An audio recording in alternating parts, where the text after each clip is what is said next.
അഭിഷേക് കണ്ണൂർ പരിയാരം മാതമംഗലത്തിനടുത്ത് കൈതപ്രം. അപ്പോൾ അവിടെ ഒരു കൊലപാതകം നടന്നിട്ടുണ്ട്. ആ കൊലപാതകം നടത്തിയ ആൾ സന്തോഷ് കൊലപാതകം നടത്തുന്നതിന് മുമ്പ് ഫേസ്ബുക്കിൽ ഒരു പോസ്റ്റൊക്കെ ഇട്ടിരുന്നു. കൊലപാതകം നടത്തുന്നതിന് മുമ്പും നടത്തിയതിന് ശേഷവും ഇട്ടിട്ടുണ്ട്. അത് ആദ്യത്തെ തോക്കൊക്കെ പിടിച്ചിട്ട് നിന്ന് കൊള്ളിക്കുക എന്നതാണ് റിസ്ക്, കൊള്ളുമെന്നത് ഉറപ്പ് എന്ന് സന്തോഷ് സിനിമയുടെ നാടൻ തോക്കൊക്കെ പിടിച്ചിട്ട് പറയുന്നുണ്ട്. പിന്നെ ഒരു പോസ്റ്റ് എന്ന് പറഞ്ഞാൽ, കൊന്നതിന് ശേഷം നിന്നോട് ഞാൻ പറഞ്ഞതല്ലേടാ എൻ്റെ പെണ്ണിനെ ഒന്നും ചെയ്യരുതെന്ന്, പിന്നെ എൻ്റെ ജീവൻ പോയാൽ ഞാൻ സഹിക്കും, പക്ഷേ എൻ്റെ പെണ്ണ് നിനക്ക് മാപ്പില്ല. ഈ ഏറ്റവും വലിയ വിചിത്രമായ ഒരു കാര്യം. ഈ എൻ്റെ പെണ്ണെന്നൊക്കെ കേൾക്കുമ്പോൾ നമ്മൾ വിചാരിക്കും സന്തോഷിൻ്റെ ഭാര്യയാണ്. സന്തോഷിൻ്റെ ഭാര്യയെ ഈ കൊല്ലപ്പെട്ട രാധാകൃഷ്ണൻ എന്തെങ്കിലും ചെയ്ത് കാണും. അപ്പോൾ ആ പകയ്ക്ക് സന്തോഷ് കൊന്നതാണ്. അപ്പോൾ ആദ്യം ഈ വാർത്ത വായിച്ചപ്പോൾ എനിക്കും അങ്ങനെ ഒരു കൺഫ്യൂഷൻ വന്നു. ഇനി അങ്ങനെ എന്തെങ്കിലും തെറ്റിപ്പോയതാണോ, ഇനി വാർത്ത പിന്നെ എഴുതിയ നമ്മൾ ടെക്സ്റ്റാണ് ആദ്യം വായിച്ചത്, പിന്നീടാണ് ബാക്കി നോക്കി. പക്ഷേ ഈ രാധാകൃഷ്ണൻ്റെ ഭാര്യ മിനിയെയാണ് സന്തോഷ്. രാധാകൃഷ്ണനെ കൊന്ന സന്തോഷ് മിനിയെയാണ് എൻ്റെ പെണ്ണ് എന്ന് പറയുന്നത്. പൂർവ്വകാല സുഹൃത്താണ്. അവർ ഒരുമിച്ച് പഠിച്ചതാണ്, സഹപാഠികളാണ് അവർ. ഈ പൂർവ്വ വിദ്യാർത്ഥി സംഗമം റീയൂണിയൻ ഒരുപാട് നടക്കുന്നുണ്ട്. പ്രത്യേകിച്ച് ഈ വയസ്സെത്തിയ ആളുകൾ, ഒരു 45 മുതൽ 50 അങ്ങോട്ടുള്ളവർക്കൊക്കെ ഈ റീയൂണിയൻ വലിയ കുഴപ്പം ചെയ്യുന്നുണ്ട്. അപ്പോൾ എന്തായാലും അവിടെ വെച്ച് കണ്ടുമുട്ടി, അങ്ങനെ വീണ്ടും അവർ ഒന്നിക്കുന്നു, പരിചയത്തിലാവുന്നു, സൗഹൃദത്തിലാവുന്നു.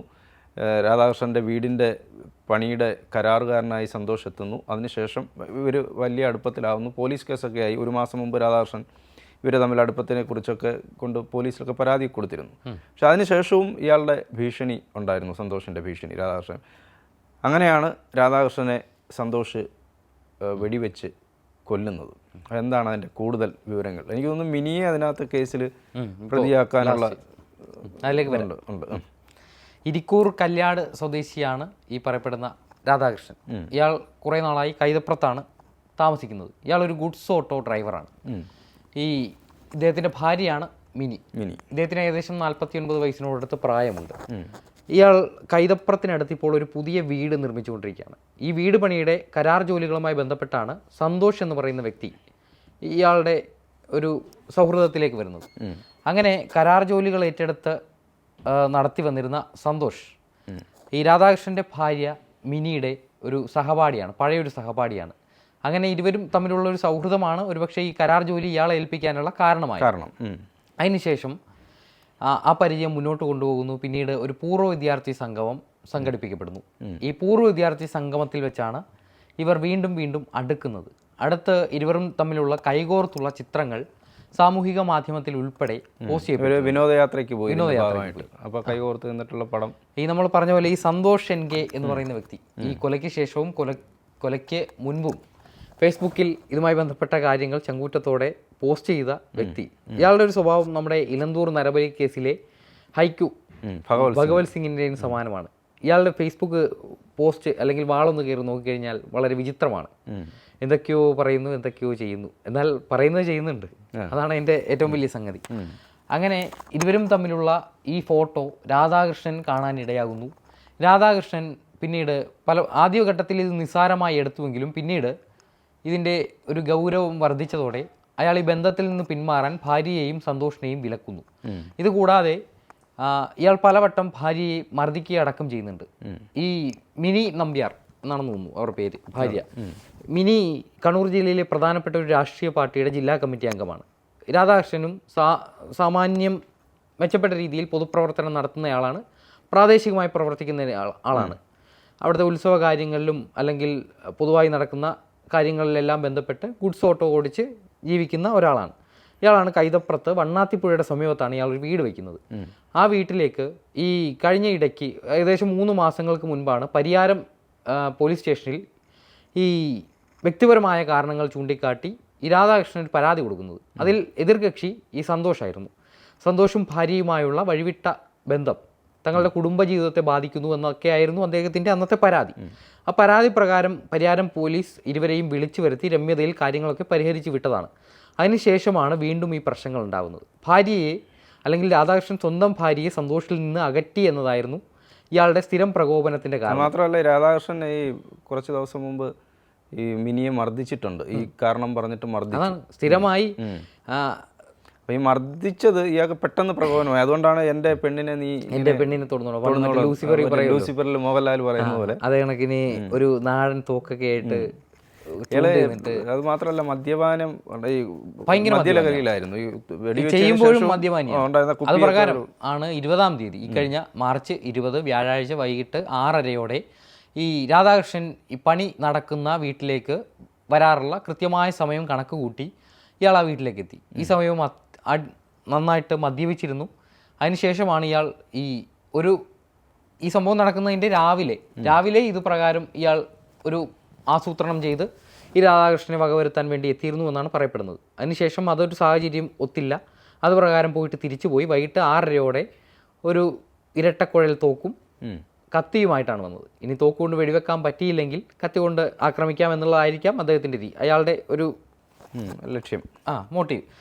അങ്ങനെ വൈകിട്ട് 6:30-യോടെ എത്തുന്ന ഇയാൾ പ്രകോപനമില്ലാതെ ഈ രാധാകൃഷ്ണനെ ആക്രമിച്ചു. പോയിന്റ് ബ്ലാങ്കിൽ ഹൃദയത്തിൽ വെടിയുണ്ട തറച്ചു കയറിയാണ് രാധാകൃഷ്ണൻ്റെ മരണം സംഭവിച്ചിരിക്കുന്നത്. ആശുപത്രിയിൽ എത്തിക്കുന്നതിന് മുൻപ് അദ്ദേഹം മരണപ്പെട്ടു. കാരണം ഇരട്ടക്കുഴൽ തോക്കിൽ പോയിന്റ് ബ്ലാങ്കിൽ ഹൃദയത്തിൽ കൃത്യമായി കാൽക്കുലേറ്റ് ചെയ്ത് വെടിവെക്കുന്ന ഒരു പാഴാവില്ല. പ്രത്യേകിച്ച് ഈ സന്തോഷിന് ഈ തോക്ക് ഉപയോഗിക്കാൻ പരിശീലനം ലഭിച്ചിരുന്നു. പ്രത്യേകിച്ച് ഈ പ്രദേശത്തൊക്കെ കണ്ണൂർ ജില്ലയിലെ കിഴക്കൻ പ്രദേശങ്ങളിൽ ഈ കാട്ടുപന്നികളുടെ ശൈലി രൂക്ഷമാണ്. അപ്പോൾ ഒരു കാർഷിക കർമ്മസേനയുണ്ട് അവിടെ രൂപീകരിച്ചിട്ടുണ്ട് പഞ്ചായത്തിൻ്റെ നേതൃത്വത്തിൽ. അപ്പോൾ അത് പ്രകാരം ഈ തദ്ദേശവാസികളായ ആളുകൾക്ക് ആവശ്യമെങ്കിൽ തോക്ക് പരിശീലനം കൊടുത്ത് ഈ വന്യജീവികളെ കൊല്ലാനുള്ള ആവശ്യമെങ്കിൽ അങ്ങനെ ഒരു ലൈസൻസ് കൊടുക്കാറുണ്ട്. പക്ഷേ ഈ സന്തോഷിന് ലൈസൻസ് ഇല്ലാത്ത ഒരാളാണ്. ഞങ്ങൾക്ക് പരിശീലനം ലഭിച്ചിട്ടുണ്ട്, തോക്കിന് ലൈസൻസ് ഇല്ല. തോക്കിന് ലൈസൻസ് ഇല്ല. അങ്ങനെ ഇയാൾ ഈ രാധാകൃഷ്ണനെ കൊലപ്പെടുത്തി. അതിനുശേഷം ആ പ്രദേശത്ത് തന്നെ തുടർന്നു. പോലീസ് എത്തുമ്പോഴും ഇയാൾ മദ്യലഹരിയിലായിരുന്നു. അങ്ങനെ ആണ് പോലീസ് സ്റ്റേഷനിലേക്ക് കൊണ്ടുപോകുന്നത്. പോലീസ് സ്റ്റേഷനിൽ കൊണ്ടുപോയി ചോദ്യം ചെയ്യാൻ ആദ്യ ദിവസം സാധിച്ചില്ല. കാരണം അതീവ മദ്യലഹരിയിലായിരുന്നത് കൊണ്ട് തന്നെ ഇയാൾ സ്വബോധത്തിലായിരുന്നില്ല. അങ്ങനെ ഇതിൽ ദൃക്സാക്ഷികളില്ല.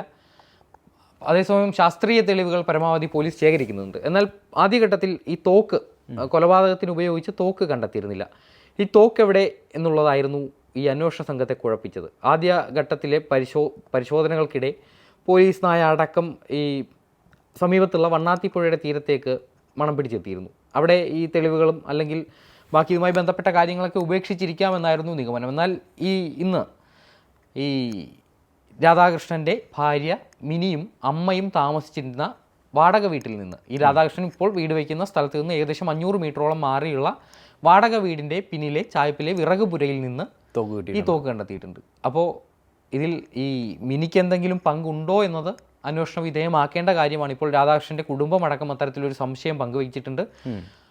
ഈ കാമുകനും അല്ലെങ്കിൽ കാമുകൻ എന്ന് പറയാൻ പറ്റില്ല, സുഹൃത്തും അല്ലെങ്കിൽ രാധാകൃഷ്ണൻ്റെ ഭാര്യയും ഈ വിവാഹശേഷമുള്ള ബന്ധത്തിനൊക്കെ ഇപ്പോൾ നിയമസാധുതയൊക്കെ ഉണ്ടല്ലേ, ഉണ്ടായിരിക്കും.